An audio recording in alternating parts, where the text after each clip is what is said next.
привет! Она еще спит до сих пор. Вот Якова, böyle böyle videoda. Yakov, biz işteyini okuman yuklay. Birinchiden, selam kızlar. Selam. Evet, ikkinchidan, men yo'qolmay, biz sotxonasiydamiz. Dunyoda o'qib, bilasizki, bilsam-da mutqalarman. Ularni oshab, ishib, kiyindir, yuvindir. Да, девочки, какая же все-таки у нас тяжелая работа.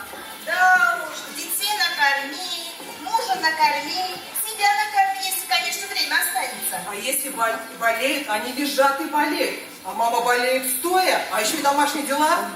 Мама, ты уроки сделала? Они сумку тут ртом, дәріс хәзерләдеңме? Они поделки ясадыңмы? Мама, ты что-нибудь на ярмарку съедобно приготовила? Они согласие тутырдыңмы? Hozir biz bugun boshlaymiz-mi? Ой, kızlar, biz uyda, uramda, ishda, qo'yaqda bo'lsak da, eng muhimi anilar. Biz universal anilar.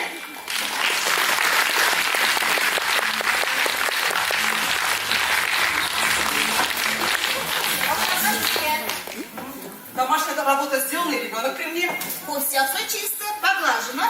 У всех сделаны домашние задания. Uyda remont yasalgan.